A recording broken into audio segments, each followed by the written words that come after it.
बहू रागिनी कचौरी तलते हुए हंसकर कहती है, माँ जी, आपका नुस्खा तो कमाल का है। सावित्री देवी सास अपने हाथ में छन्नी लेकर मुस्कुराती है। अरे बेटा, नुस्खा नहीं, ये तो हमारी परंपरा है। रागिनी अपने सरल स्वभाव से परिवार को जोड़ने की कोशिश कर रही थी। दूसरी तरफ ननद प्रिया के चेहरे पर एक अनकही बेचैनी थी। वो हाल ही में शहर से लौटी थी और कुछ बदले हुए मिजाज में लग रही थी।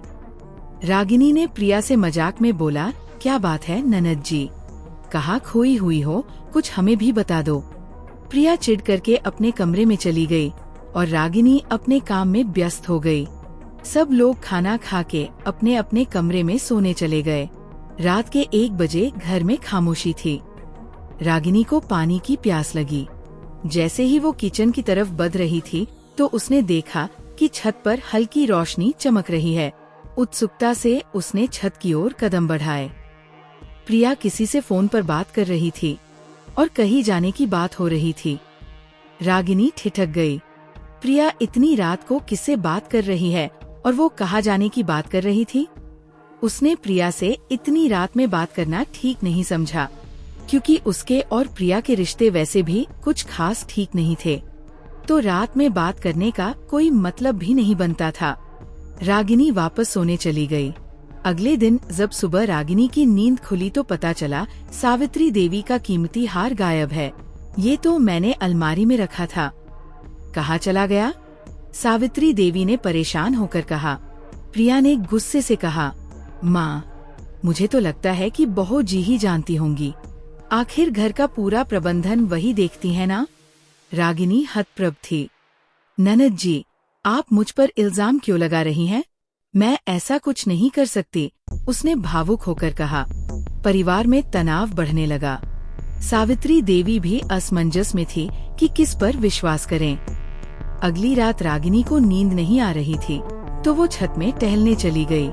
थोड़ी देर बाद जब वो नीचे आई, जैसे ही प्रिया के रूम के सामने से गुजर रही थी तो उसने कुछ सुना जिसे सुनकर रागिनी के होश उड़ गए।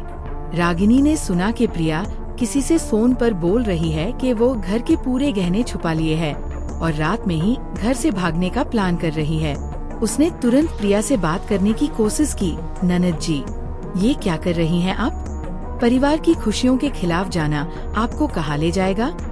पहले तो प्रिया कुछ नहीं बोली, लेकिन जब रागिनी ने माँ जी से सब कुछ बताने की धमकी दी तो प्रिया ने बोलना शुरू किया। प्रिया ने बताया कि शहर में वो किसी लड़के से प्यार करती थी, लेकिन वो लड़का सही नहीं था, इसलिए उससे ब्रेकअप कर लिया। लेकिन अब वो लड़का उसको पुरानी फोटो और वीडियो दिखा करके ब्लैकमेल करता है।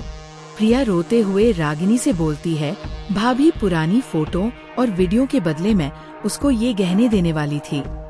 अगर उसने वो वीडियो सोशल मीडिया में डाल दी तो मैं बर्बाद हो जाऊंगी।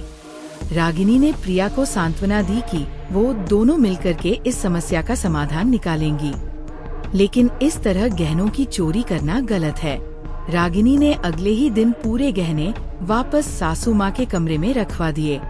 सुबह गहने मिल जाने से सासू माँ खुश तो बहुत हुई, लेकिन ये पता नहीं चल पाया कि ये गहने यहाँ किसने रखे। लेकिन समस्या खत्म तो हुई नहीं थी। रागिनी अपने कॉलेज के टाइम के एक फ्रेंड को कॉल की जो अब पुलिस में था। रागिनी ने उससे मदद मांगी, साथ ही ये भी कंफर्म करने को बोला कि ये बात बाहर लीक ना हो। किसी के इज्जत का सवाल है। रागिनी ने पुलिस वाले को उसका नंबर और एड्रेस दे दिया। पुलिस वाले ने उस लड़के की लोकेशन निकलवाई और उसको पकड़वा के पहले तो फोटो वीडियो डिलीट करवाया और उसको डरा धमका के छोड़ दिया, क्योंकि अगर कंप्लेन करते तो बात हर जगह फैलती जिससे बदनामी होती। क्या आपको पता है ऐसी कितनी ही लड़कियां हैं जिनके साथ ऐसे अत्याचार होता है और बदनामी के डर के कारण वो कंप्लेन नहीं करवाती है? क्या आपके आसपास भी ऐसा कुछ हुआ है कभी? आप हमें कमेंट में जरूर बताएं। वीडियो फोटो डिलीट होने के बाद प्रिया ने भाभी को जोर से हक किया और रोते हुए बोली, आज से मेरी एक माँ नहीं दो माँ है, एक मेरी माँ दूसरी भाभी माँ। तो दोस्तों, कैसी लगी कहानी हमें जरूर बताइएगा। अगर आपको ये कहानी पसंद आई हो तो लाइक करें और चैनल को सब्सक्राइब करें। धन्यवाद। नमस्कार।